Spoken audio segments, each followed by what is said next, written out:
pikir, saya mengamati, dan saya memahami kalau kita itu semuanya berpokok pangkal kepada niat seseorang. Kita benar-benar harus mempunyai prinsip, mempunyai rencana, mempunyai pola pikir, pola sikap, dan pola tindak. Itu yang saya kerjakan oleh keluarga maupun orang tua saya, Bapak Haji Muhammad Arbai bersama Ibu Raden Ajeng Sukarti Muhammad Arbai. Saya dibina, dilatih. Pertama, pola rohani. Kedua, pola pikir. Dan yang ketiga, olahraga, pola olahraga. Apa sih pola rohani? Sebagai seorang muslim tentu sholat 5 waktu sembahyang itu ininya. Jangan ditinggalkan. Itu rohani. Jadi kita benar-benar taat. Yang kedua, pola pikir. Itu pendidikan mulai 1 sampai 6 sekolah dasar dulu, kemudian SMP, SMA, sampai mahasiswa, sampai pendidikan lanjut di akademi apapun, di pendidikan yang lebih atas lagi. Dan yang berikut lagi, tiap hari kita harus punya giat olahraga. Apa olahraga bela diri, olahraga selam, olahraga daki gunung, atau olahraga terjun payung, dan lain. Saya kebetulan mengikuti semua itu, termasuk juga atlet lari. Kemudian saya pemain anggar juga, dari jenis floret, sabel maupun degen. Dan saya juga mengikuti seperti menyusur pantai dan lain-lain. Itu saya kerjakan semua di situ.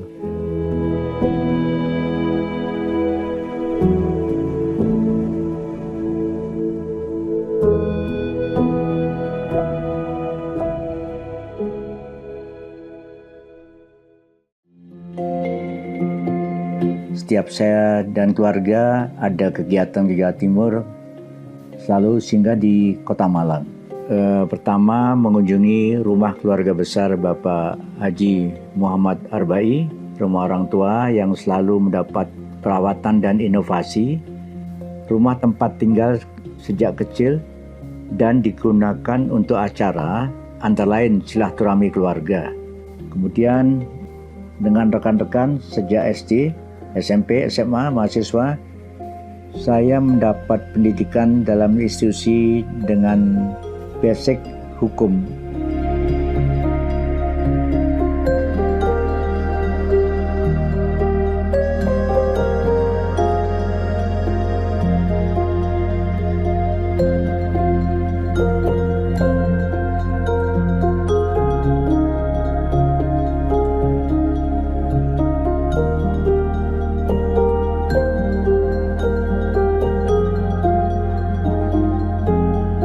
Inilah satu simbol yang saya jelaskan tadi itu, pakai ejaan lama.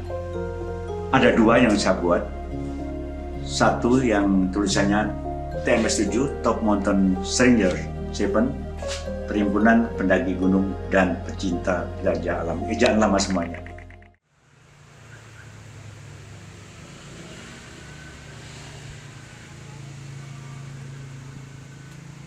Bukan orang terdekat, bukan. Bang. Campur. Di Pedalungan. Di Pedalungan.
waktu saya agak besar, udah kelas 2 SD, saya dipaksa untuk naik sepeda. Yang saya tidak bisa, belum bisa naik sepeda. Dia mengharuskan saya naik sepeda, lalu saya disuruh naik ke sadelnya. Saya karena itu sepeda besar, saya tidak nyampe. Didoronglah sama dia. Apa yang terjadi? Ya bruk, jatuhlah. Dan dia malah ketawa-ketawa. Tapi kalau saya ingat itu alangkah nakalnya ya Pak Yon ini waktu kecil, semacam saya dibully. Tapi setelah saya besar, justru itulah yang membuat saya tidak cepat menyerah ya, karena ada pelajaran harus bisa, kamu harus bisa naik sepeda.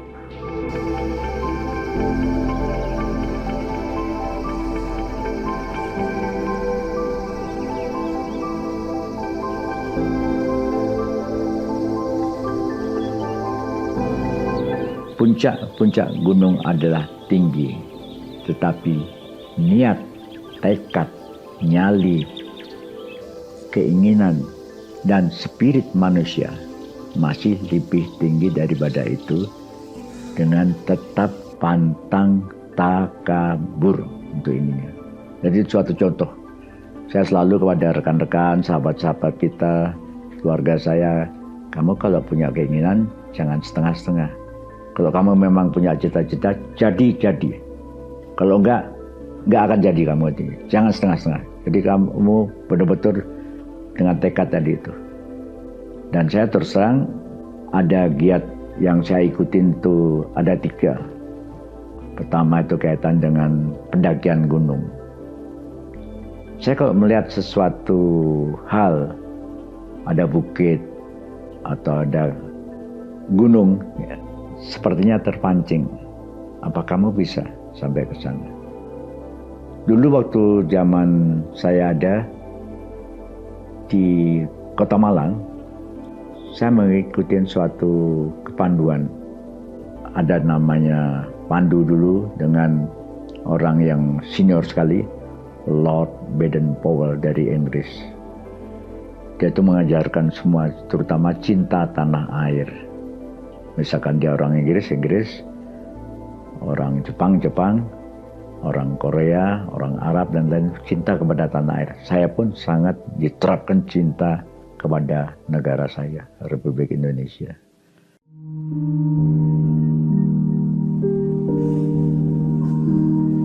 Jadi tahun 1965, 5 orang ini, teman-teman ini, sebagai embrio nantinya jadi pendaki gunung.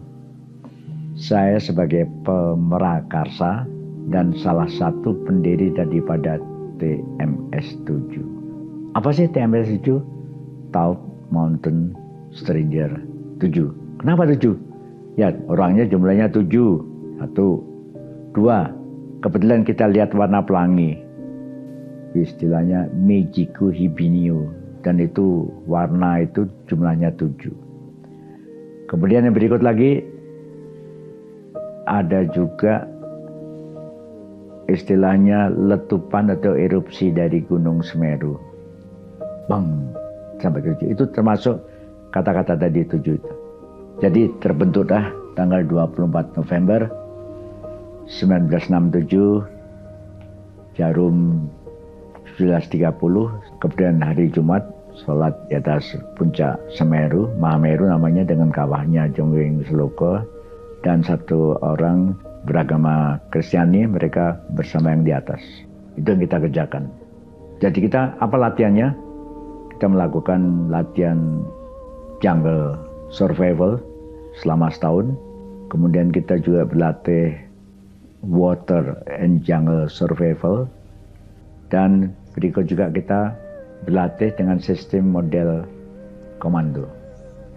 Jadi 7 orang naik ini masing-masing bersama, tapi giatnya tiap orang tuh, aku punya makanan lebih, punya amu habis, cari di hutan sendiri. Jadi kita cari sendiri kalau kita habis.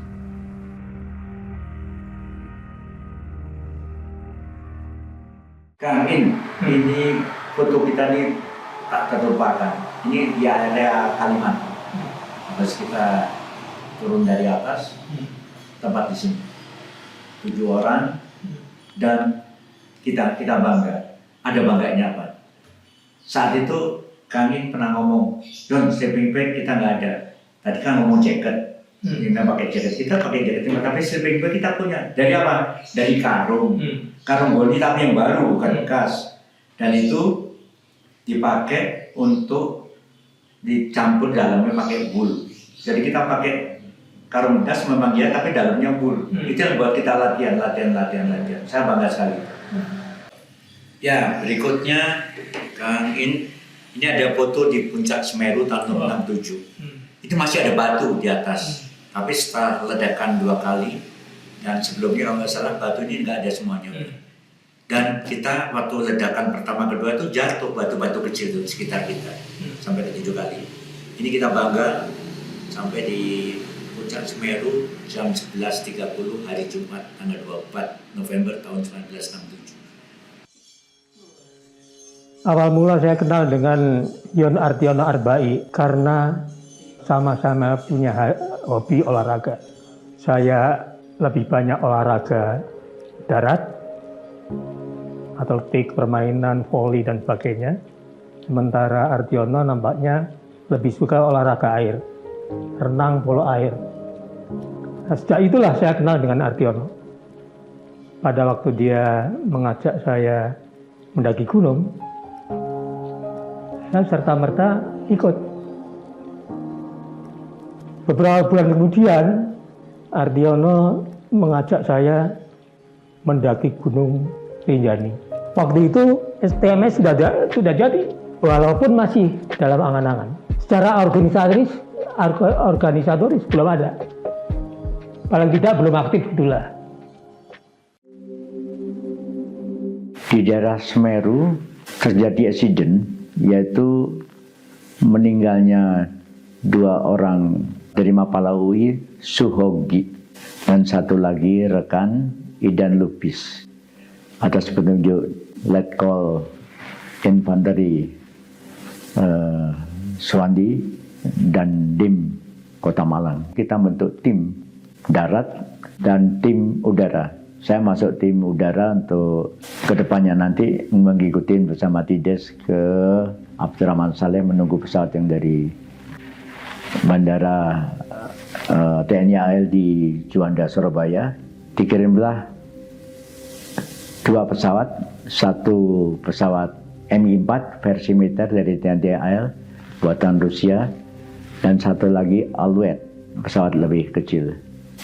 Saya naik Mi-4, Tides naik Alouette.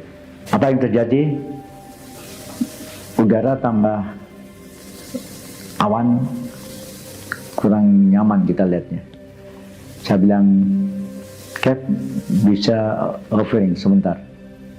Kenapa? Kabut di depan itunya.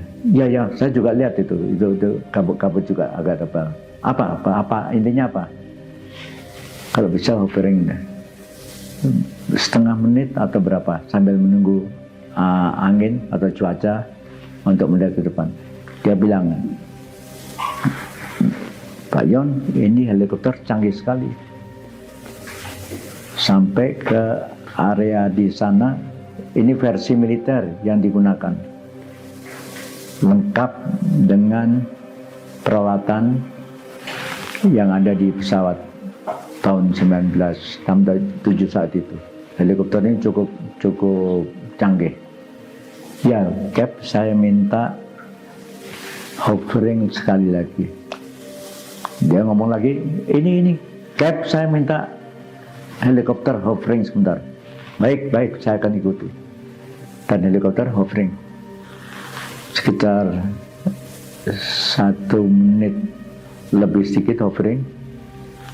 Kemudian awan yang menutupi area Watu pecah tadi itu pelan-pelan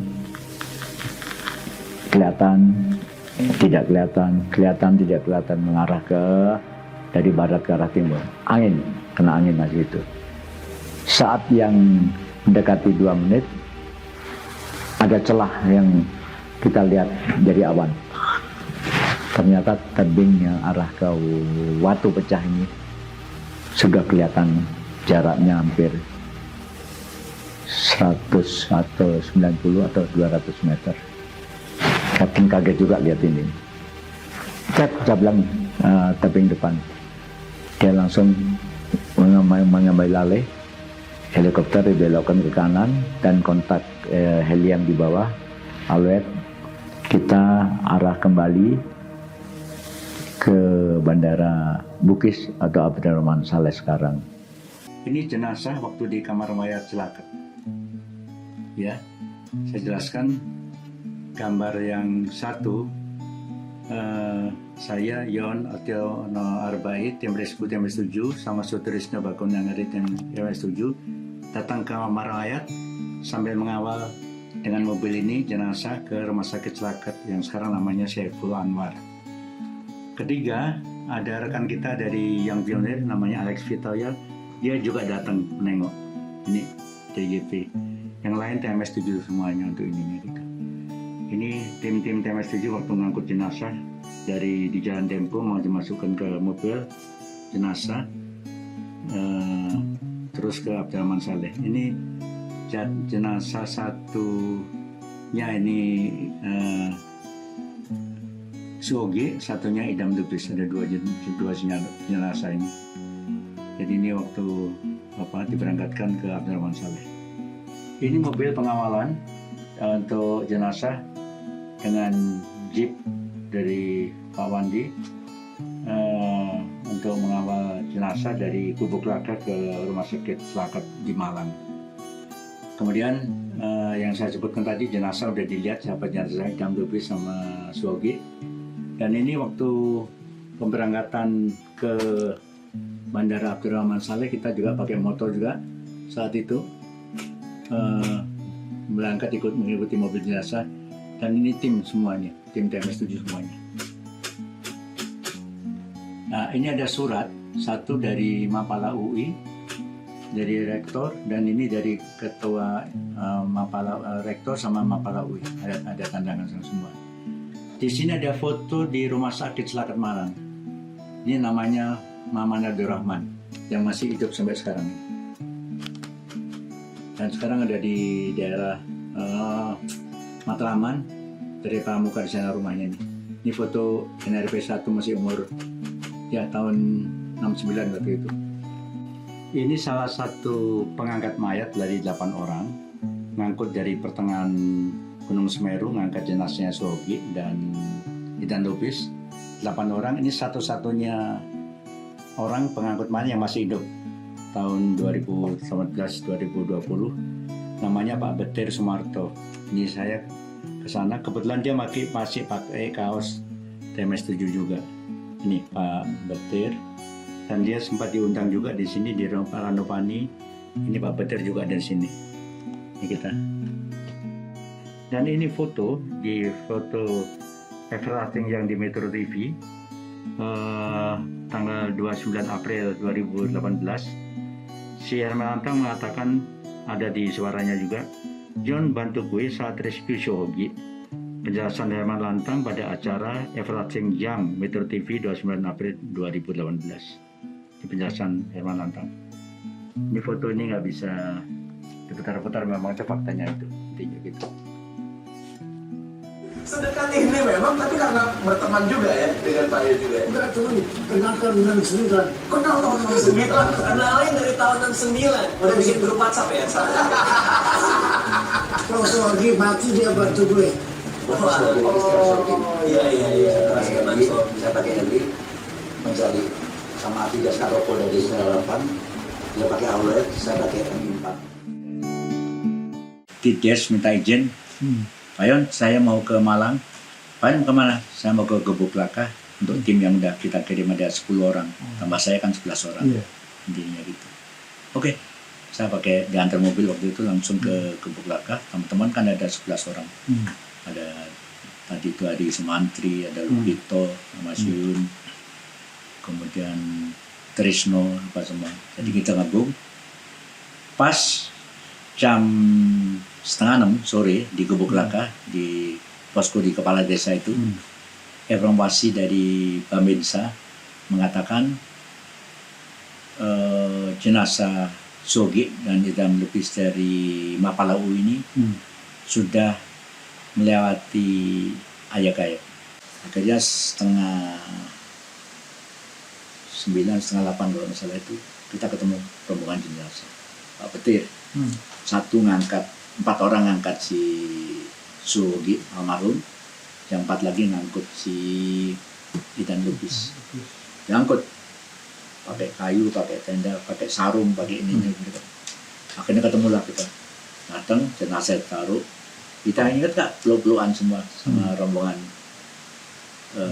pengangkat jenazah dari 5 orang. Pak, ada rokok, ada ini, ada Pak, ada apa ini kita bawain minum. Terus kita ngobrol sebentar, jenazah kita pinggirin, kita jaga. Saya bilang, Pak, kita habis ini langsung berangkat ke Gubuk Laka. Berangkatlah ke Gubuk Laka, dan di sana istilahnya jenazah diatur, dilepas dari bambu-bambu yang diangkut masuk ke ambulans. Terus rombongannya dari Kodim Kota Madya Malang, ada Bapak Wandi, menanyakan, Pak Yon, nanti jenazah kemana? Kita ke rumah sakit, tapi tidak ke rumah sakit Selaket, Pak, tapi berangkatnya langsung ke kamar jenazah. Kita sampai di sana jam 11 malam di rumah jenazah itu tersebut. Dan rombongan dari teman-teman pecinta alam, saya salut sekali dengan sangat empati bersama kita gabung menurunkan jenazah Sogi untuk dibawa ke kamar mayat tersebut, 2 orang itu. Malam itu juga kita bersihkan semuanya. Kemudian menjelang malam kita bawa ke rumah duka Jalan Dempo Malang. Itu ini. Yun, ini enggak?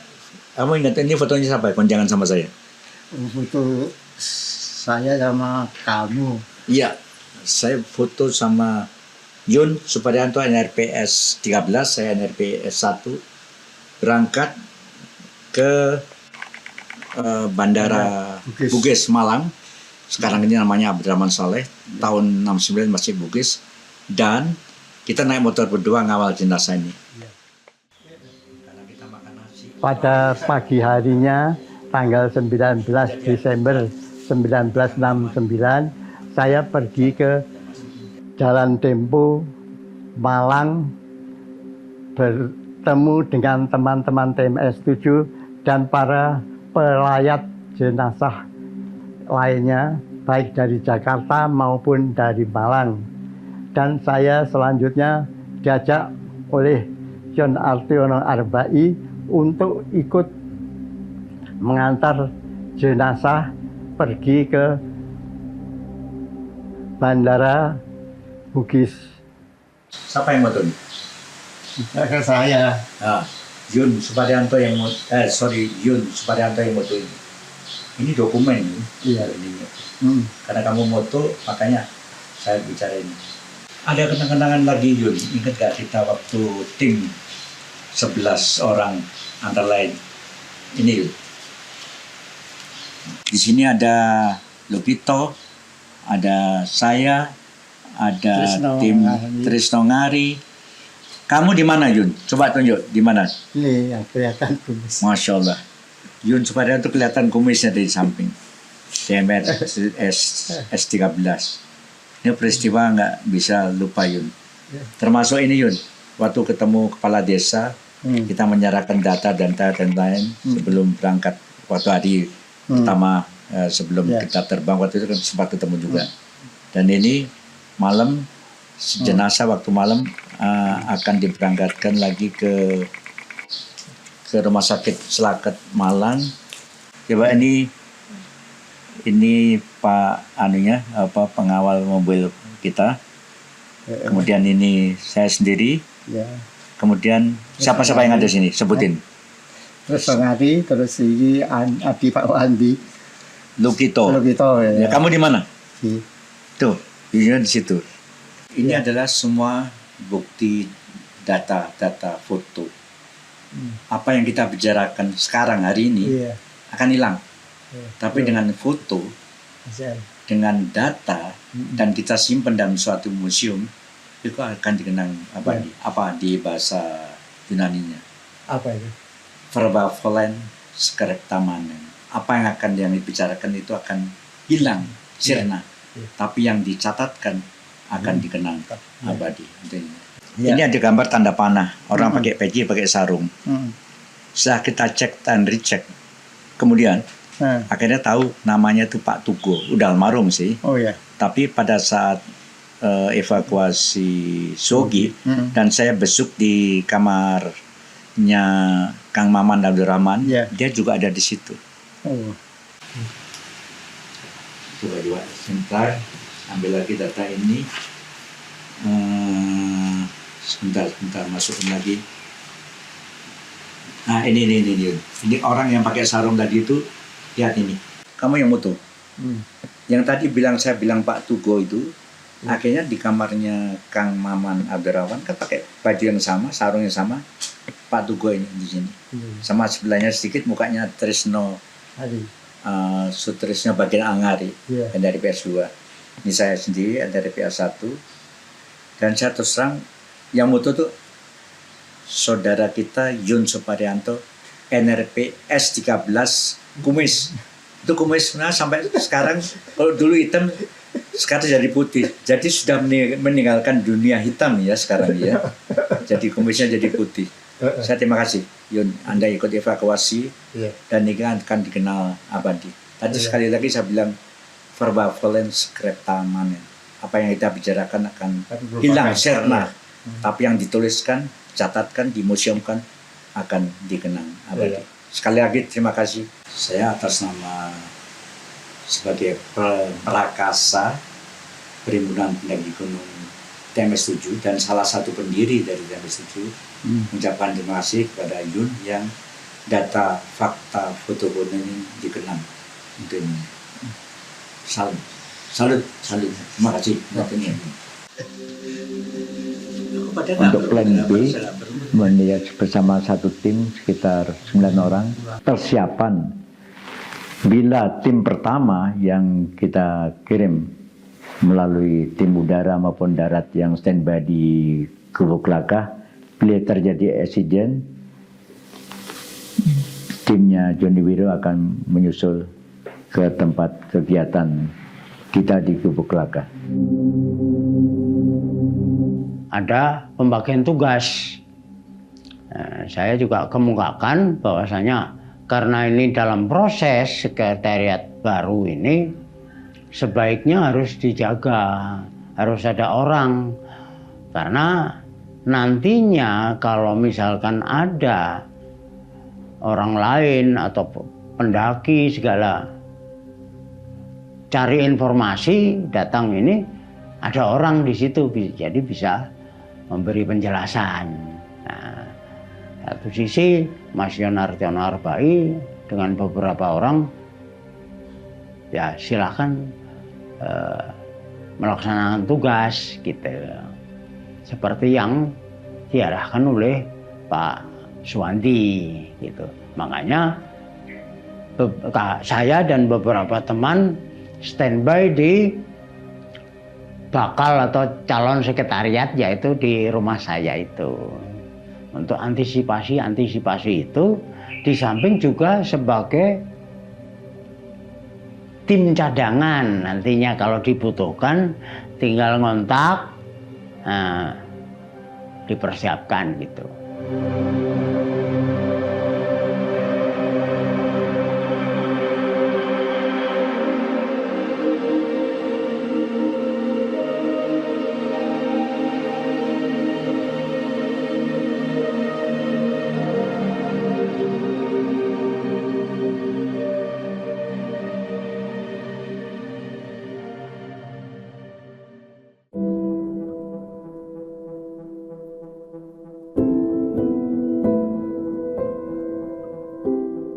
Saya ketemu dengan Dodi Badil di area Godong Ijo, Pamulang, yang juga diajari oleh rekan-rekan kita saat itu, Herman Olantang, kemudian Kang Maman Abdurrahman, Utun Jaya Negara, Gowit dan Joni Wiro. Beliau minta bertemu untuk melihat data-data dan fakta dokumen file, surat-surat yang ada kaitannya dengan peristiwa evakuasi Suwogi dan Idan Lubis saat itu. Saya bawa satu album yang berisi foto, surat-surat, dokumen, ucapan terima kasih dari Fakultas UI dan Ketua Mapala UI serta keluarga dari Suwogi dan Idan Lubis untuk ininya.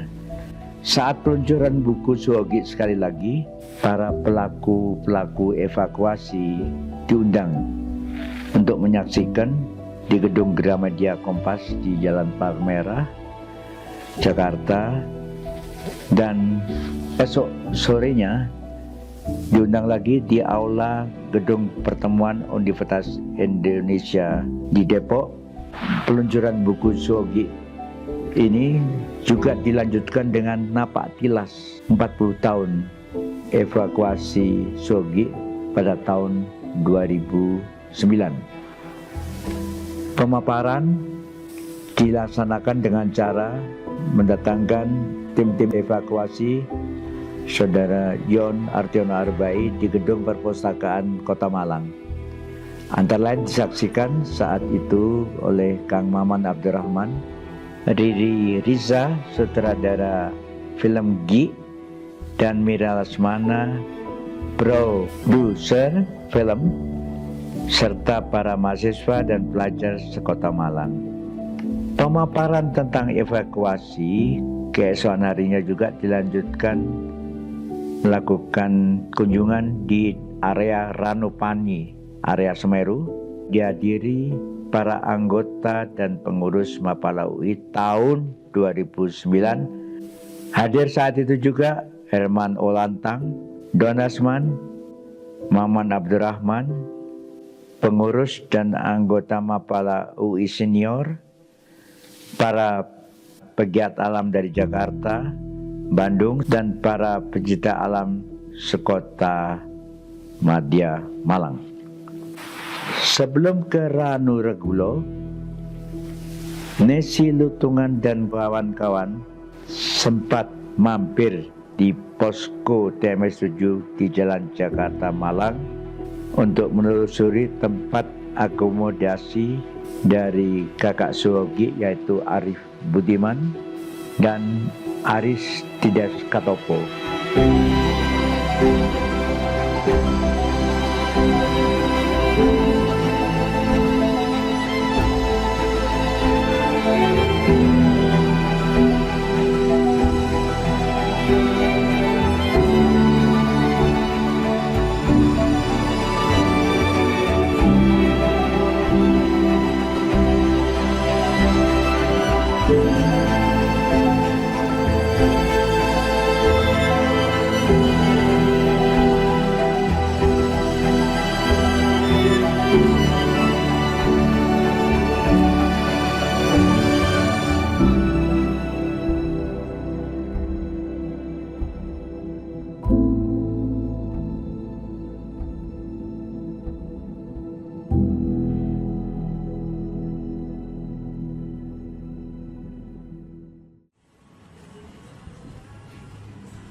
Bisa itu di sini nih.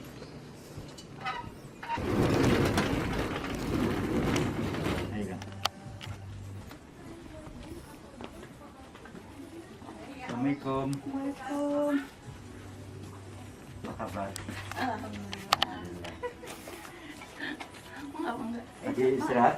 Iya, Ibu. Mbak, Mama, sebentar nanti. Assalamualaikum. Waalaikumsalam warahmatullahi wabarakatuh. Alhamdulillah, Bu. Sama-sama, Bu. Minal Aduh, baik. sak Bu ya, Pak. Begini keadaannya. Enaknya. Oh, dikasih jam tangan juga tuh. Waduh, alhamdulillah. Biar Langsung pakai. biar sama-sama saya udah. Pakai dan mama. Pakai aja langsung. Ya, Langsung mandi. langsung sini. Alhamdulillah dia tadi. Udah Dia langsung. dulu ke sini taman. Langsung sini tadi. Kalau tidak di mereka ya cuma sekedar lihat. Ya. Oh menarik, tertarik seperti itu. Baru tutup. Iya, ikat aja. Anggota TMS 7. Kehormatan. Kita yang ada di itu Ramadan kepala UI tapi kehormatan. sekitar 1 bulan baru dia pasti buat menenun seperti itu.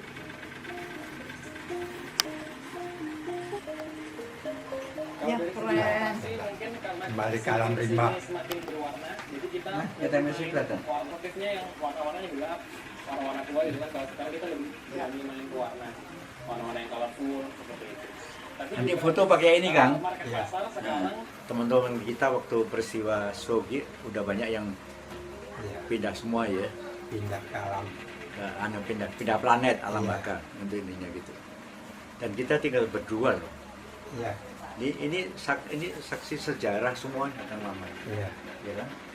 Jadi Badil udah nggak ada, Ides nggak ada, Herman Lantang nggak ada, ya kan? Iya. Teman kita Mendahului. mendahului kita. Dan foto kita masih ada di rumah sakit Celaket berdua. Oh, waktu di bawah itu ya. Waktu di rumah sakit itu. Iya. Masih muka masih ini. Iya. Berapa lama di rumah sakit? Kalau di rumah sakit sih nggak lama karena kelaparan. Tiga. Iya kan, tiga, boleh dilihat. Bapak nggak apa-apa, ini kelaparan. Iya, Kurang kurang gizi. makan perut, iya. Iya. Nggak makan berapa hari Pak gitu ya tanya sama dokternya ya.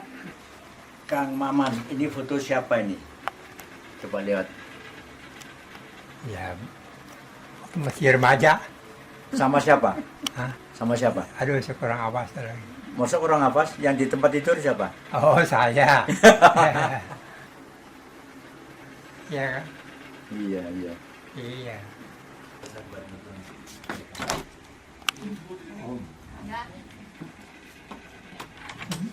Foto dulu. Ayo foto dulu kan.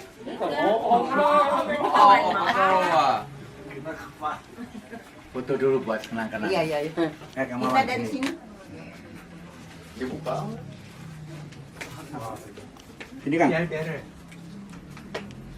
Kita di sini. Di sini dan mama kan. 1, 2, 3.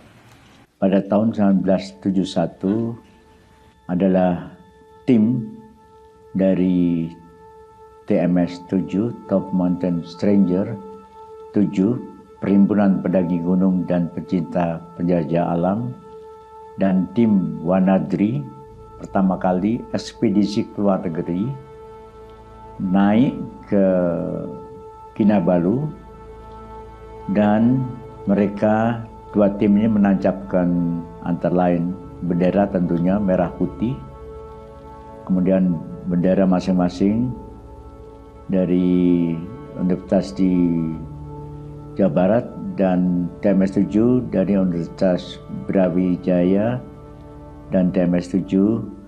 Kemudian sama-sama mereka naik ke area Sabah Malaysia ini.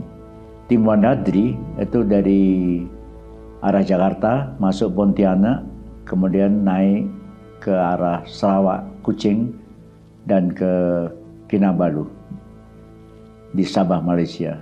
Demikian juga tim TMS 7 Top Mountain Strangers, Perhimpunan Pendaki Gunung dan Pecinta Penjajah Alam, berangkat dari Malang ke Surabaya,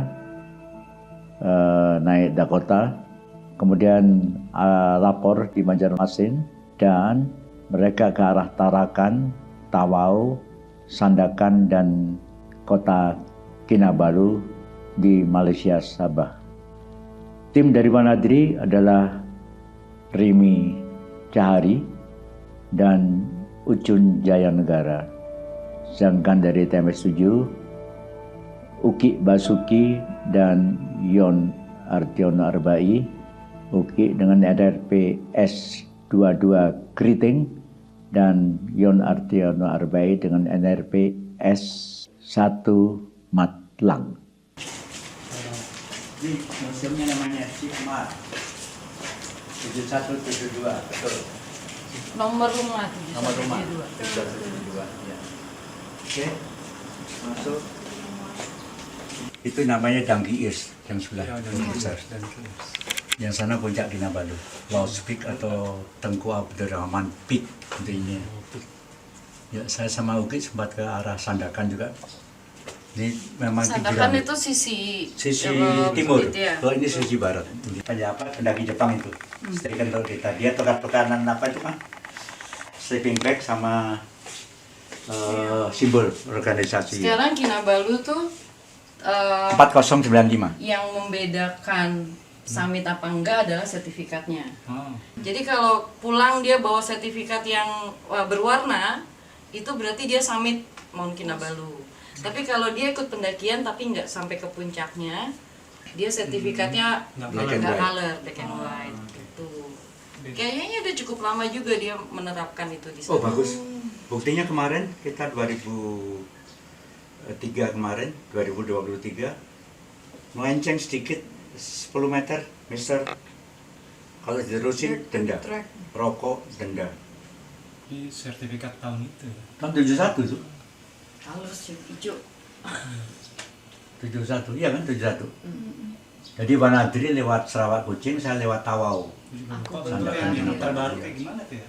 Nah ini jalurnya nih. Warna-warni. Ini yang ada tuh Australia, Indonesia, Jepang. Jadi saya tuh ini jalannya saya lari tanggung sampai sini di mana nih? Power station. Aku udah langsung ke sini coba set. Langsung ke sana top. Ini. Sampai ke sayap-sayap. Ini di bawah gua nanti ada langsung gua. Ada fotonya mana ya? Gua. Ini. Ini dua gede-gede. Ini saya di tengah-tengah baru turun nih. Ini ya. Yang ini kan ini Danggiirsnya. Ya, Danggi di sana tuh. Nyambung Tunangan, Kang Resi. Ini nyambung Tunangan nih. Tunangan di Medan tahun 75. Bromo ini Semeru ke sini. Tunangan kedua di sini. Ini dia naik sini. Batu-batu gede-gede dia bukan pendaki gunung. Dia naik gini coba. Diantar pengawal ini. Yang lucu, ini ponakan saya. Umur SD kelas 6. Sekarang ini sekjennya Lembaga Perlindungan Saksi Korban. Ya, sekalian. Terus saya punya anak 2, saya bawa ke sana lagi. Umur sekian nih. 3 tahun. Bawa ke sana. Pengenalan alam, selalu pengenalan alam gitu. Ini rambut, Om. Iya, rambut. Kayak sarung ya. Berapa lama manjanginnya ini? Mulai anak-anak sampai emang nggak pernah potong rambut. Mungkin sama ayah saya memang nggak boleh potong rambut. Dipotong sesudah melahirkan anak pertama dikarenakan rontok, jadi dipotong segini rambut. Kayak gitu. Bisa dijual dong ya? Ini bisa dijual rambut segini ya? Di rumah di Malang nih. Merasa exciting banget ya ngelihat semua tertata, dokumen dari zaman dulu, foto terutama yang itu kan susah ya untuk nyiapin dokumentasi foto bisa masih ada di zaman itu sampai sekarang itu masih susah. Jadi buat saya itu ya tadi pelajaran, banyak pelajaran bahwa apapun yang karena kita bikin sebaiknya ya ada catatannya berupa dokumentasi. Itu paling nggak pelajaran sekaligus tamparan buat diri saya untuk lebih tidak abai dengan hal seperti itu.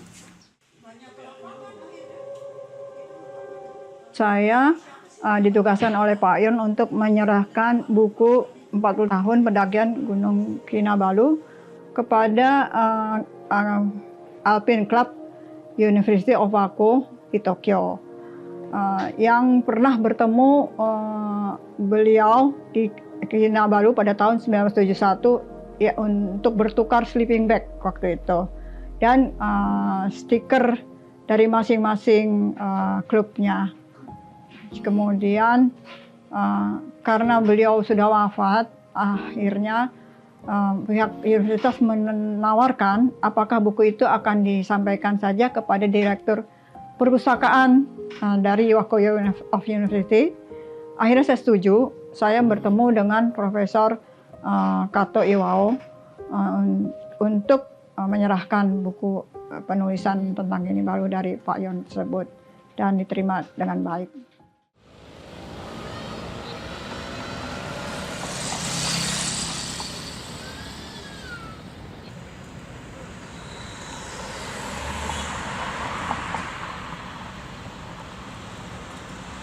Naik gunung itu modalnya kaki.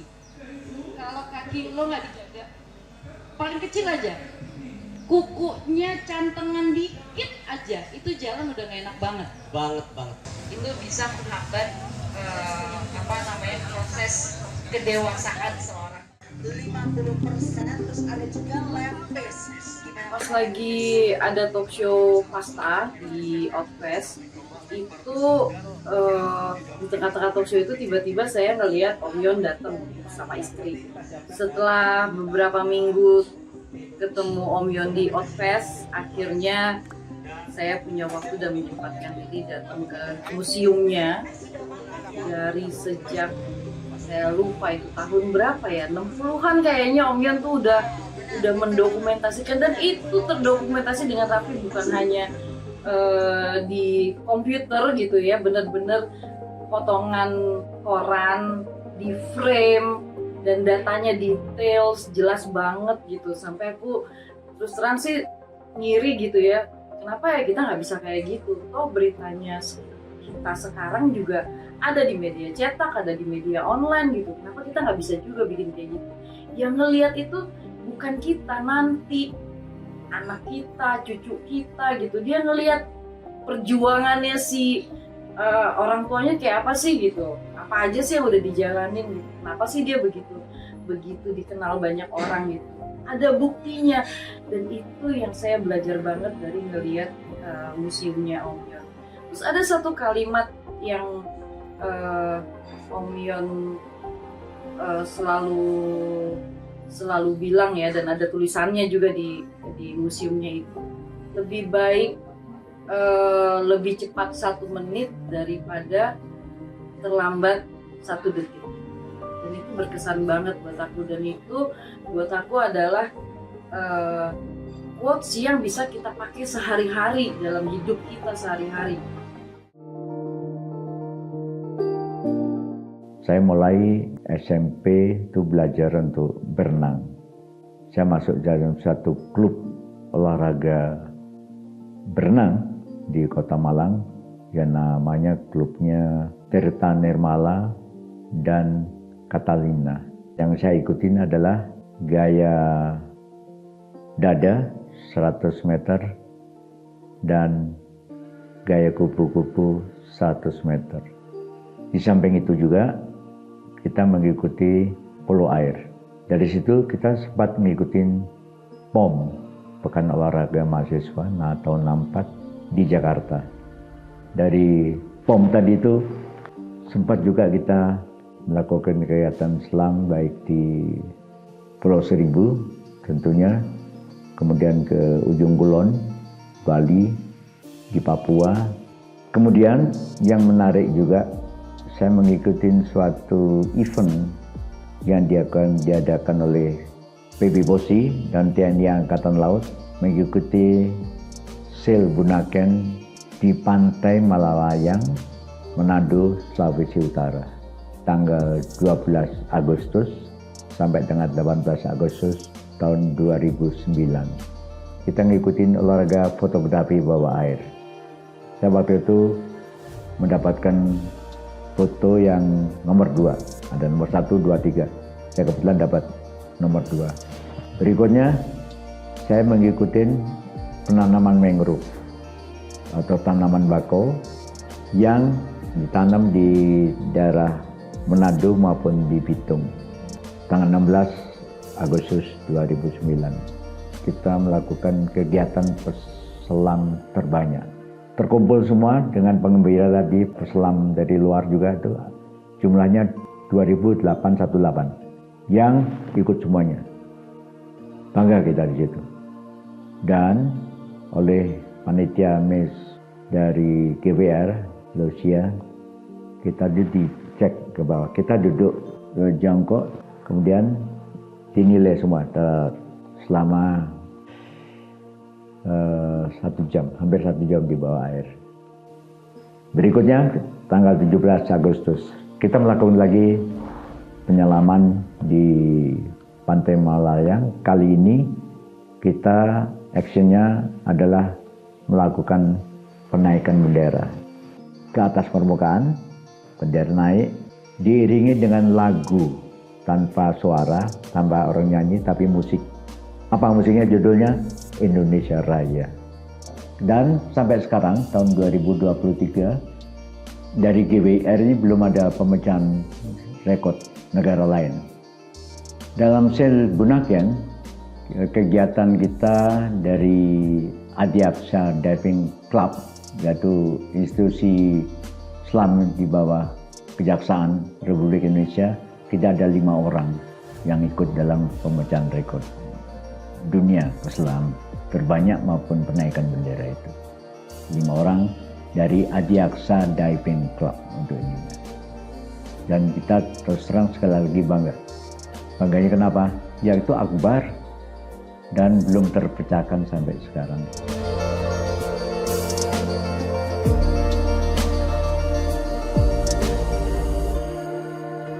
Bahan tambahan keterangan soal PON 20 di Jayapura, Papua. Kita mengikuti oleh PPPOC, kita sebagai official dan sebagai Dewan Hakim. Pembukaan di Jayapura dan kegiatan kolam renang di Jayapura, sedangkan kegiatan selam laut atau fin swimming laut, observasi bawah air diadakan di Teluk Jayapura di situ.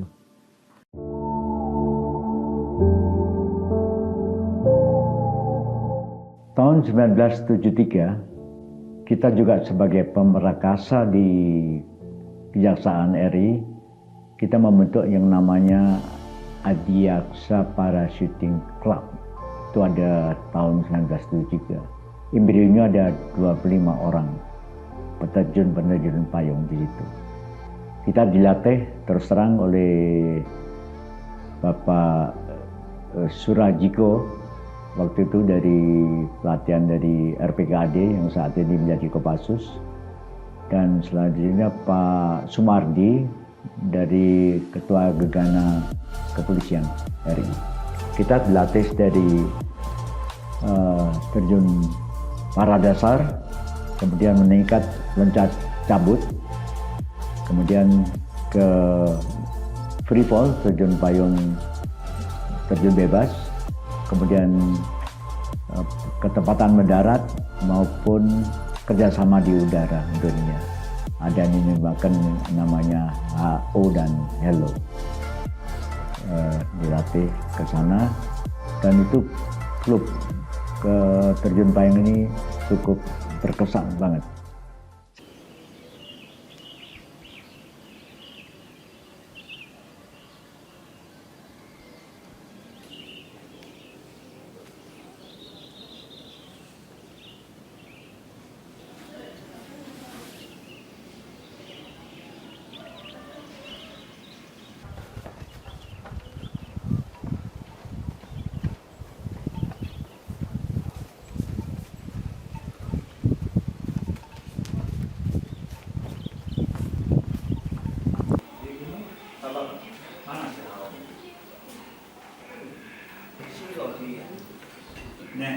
Nah, guru, tapi yang iso dikene, terus mikir gini nggak apa-apa.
Sungguh pandai engkau memilih kasihmu. Mari Unsukoco, selamat datang. Siapa itu jalan di sebelahmu? Berikanlah padaku seakan cemburu yang cantik cerita luar biasa.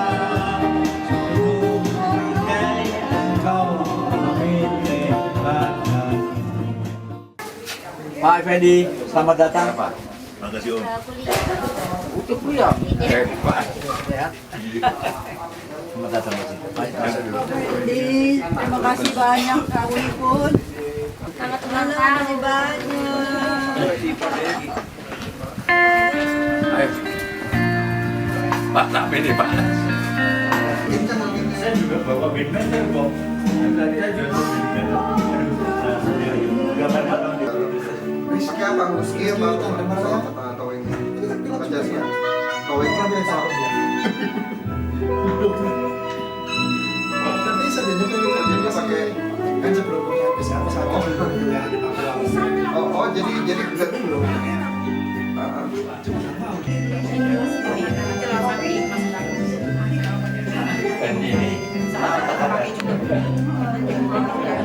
Keluarga besar semuanya.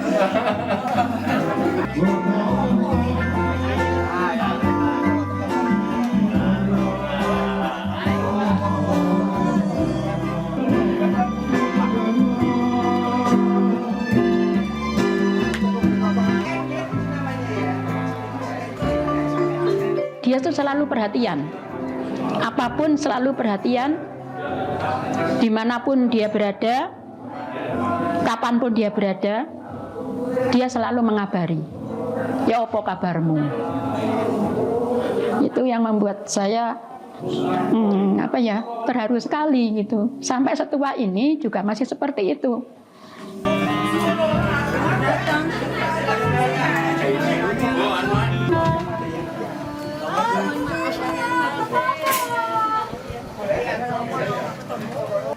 Kita panjatkan puji syukur pada Tuhan Yang Maha Esa atas kesehatan yang kita peroleh pada hari ini, kedamaian dan kebahagiaan, dan bolehlah kita bersama datang atau hadir di acara TMS 7 Perhimpunan Pendaki Gunung dan Pecinta Penjelajah Alam, dan sekaligus adalah hari peringatan kelahiran yang ke-66 dari Ibu Titin Yon Artiono. Arbai.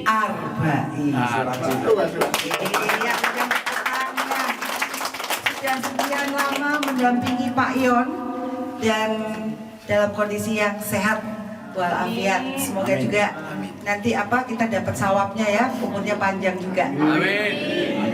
Baik, terima kasih juga untuk sesepuh kita semua, Bapak Muhammad Nur Effendi yang berusia 85 tahun dengan jaket TMS 7-nya. Matur nuwun. Juga terima kasih untuk semua para senior, para sesepuh dan para muda, para junior di acara ini. Lengkaplah sudah lintas generasi mbah, anak dan cucu. Assalamualaikum warahmatullahi wabarakatuh. Untuk yang saya hormati, saya cintai, yang paling muda di sini saya sebutkan Bapak Haji Muhammad Nur Effendi. Sekarang udah 85 untuk ini. Paling muda ya. Dan semua yang hadir tanpa kecuali, setiap insan yang hadir di sini, saya ucapkan selamat datang di Bukit Durian, Bukit Panderman, Jalan Durian, Kapling 837. Dalam rangka tadi disampaikan oleh pembawa acara, temu acara syukuran dan ulang tahun pendamping saya, Ibu Nyi R. Agustin Garnadi Yon Artiono Arbai SS. Nabi menanyakan, ya Tuhan, ya Allah, apa yang terbaik? Apakah kita sudah sholat 5 waktu? Ya itu bagus sekali. Tahajud bagus sekali. Duha bagus sekali buat mereka. Tapi saya lebih senang apabila kita nanya, ya agama apapun, tapi yang dari Allah SWT mengatakan kita melakukan sadaqah dan silaturahmi. Ini kita lakukan silaturahmi ketemu semuanya. Assalamualaikum warahmatullahi wabarakatuh. Sepertinya semua sudah disampaikan oleh Pak Yon, jadi saya cukup satu huruf aja ya. Terima kasih sebesar-besarnya atas semua perhatian yang diberikan, terutama oleh Pak Yon untuk acara syukuran hari ulang tahun saya.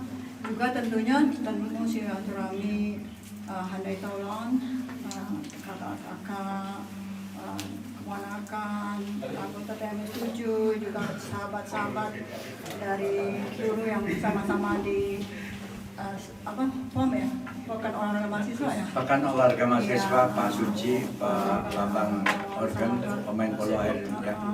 Jadi saya sangat terharu karena kita bisa berkumpul.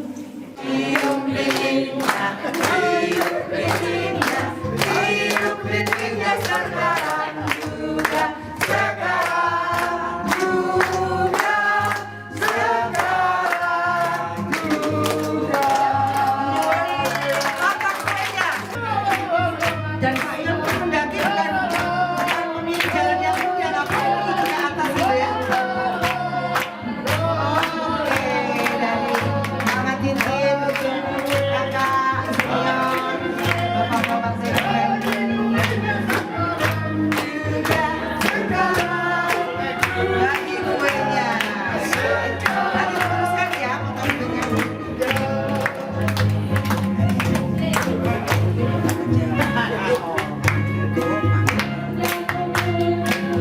Iya. Ini syaratnya potong kue. Nanti dilanjutkan ya kuenya. Makan jelas. Makan dulu. Dengan harapan semoga TMS 7 semakin berkembang ya Pak. Amin. Foto ya. Pak Ali kebanyakan para lain mukanya tambah putih sekarang.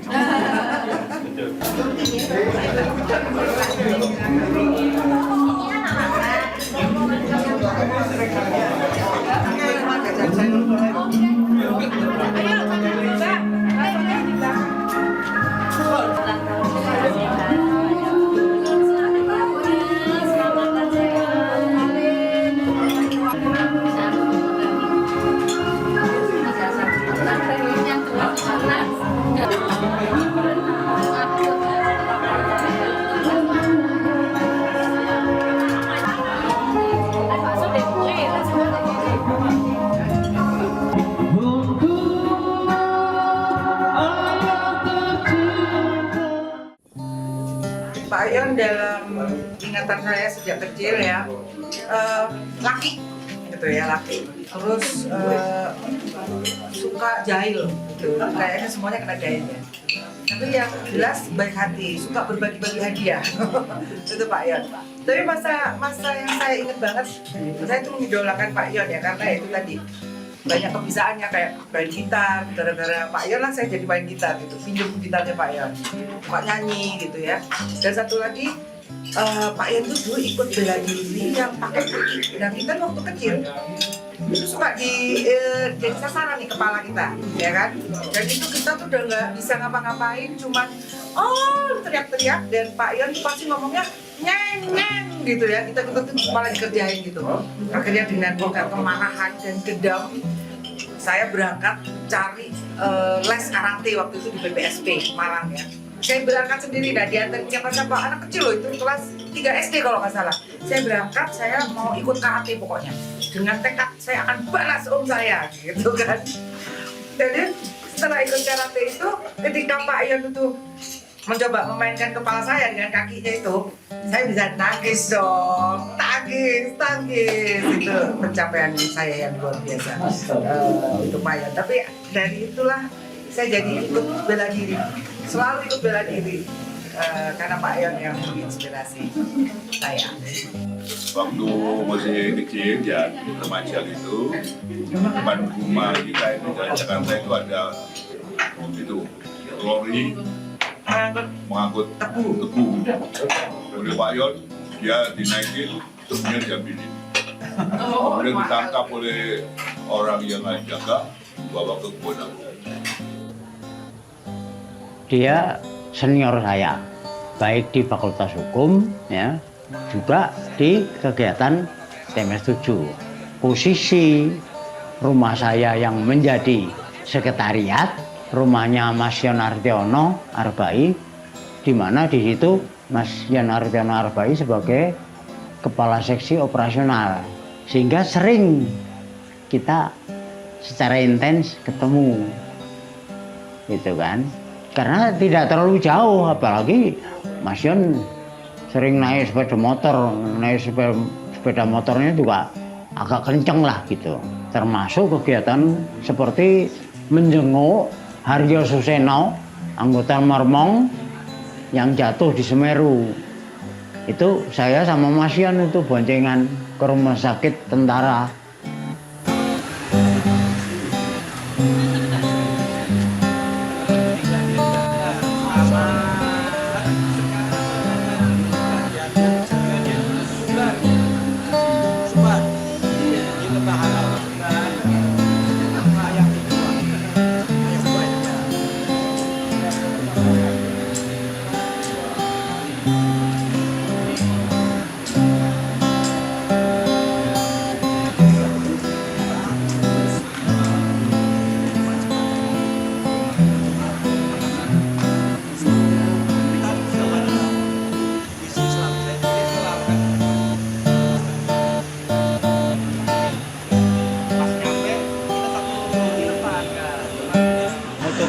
Waktu kita mendaki puncak Semeru tahun 67, puncak betul saya sebutkan, puncak gunung adalah tinggi, tetapi niat, takwa, spirit manusia masih lebih tinggi daripada itu, tetapi tetap pantang tata. Passion ya? Iya. Iya, Nah, Pak, baru ketemu itu sama orang. Gue baru lupa, gue inget. Kan gajah. Gimana San? Masalah. Di EP juga apa nonton di EP gimana kalau dia satu pembalap asal dan ya apa kan masuk umur sampai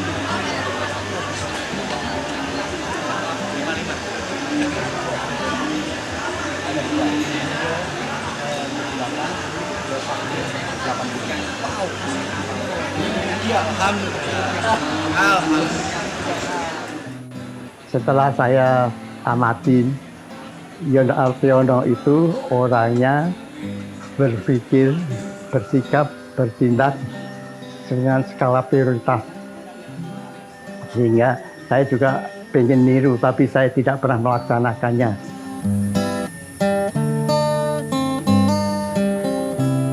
Buat saya tuh banyak sekali dari sisi sebagai penegak hukum, sebagai pegiat alam, sebagai seorang ayah, sebagai seorang suami, banyak peran di sana. Dan saya melihatnya beliau bisa memenuhi semua peran itu karena memang kita saling bersinergi ya untuk bisa maju bersama gitu loh. Walaupun dia jahil dan sebagainya, kadang-kadang suka bercanda, ternyata surprise, ternyata dia juga religius. Apalagi sekarang, saya sering diperingatkan lewat medsos, sudah waktunya tahajud. Nah, saya tidak tahu, mungkin dia sudah mulai sadar bahwa harus tobat nasuha. Kalau mau di tempat saya itu kucingnya kuku itu kalau mau. Saya nggak pernah ke salon sama sekali tuh, tukang potong. Umur tukang potongnya sampai 60-an. Atau pindah planet ya.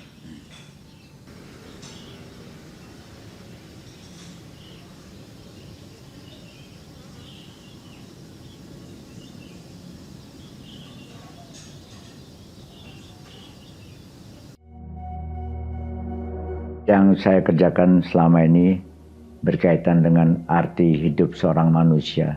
Apa yang dikerjakan? Kembali lagi, kita ada niat tadi itu. Niat yang baik, pasti seperti itu. Dan kehidupan manusia itu suatu titipan dari Allah SWT, Tuhan Yang Maha Esa, hanya titipan atau amanah. Mau kemana, mau gini, dan semua itu rahasia Tuhan. Kita berhasil apa tidak. Tapi tadi kembali lagi, niat. Jadi kalau niat, ada aturan. Tentu aturan ada hukum. Jadi niat dengan mengikuti hukum dan peraturan perundang-undangan yang baru.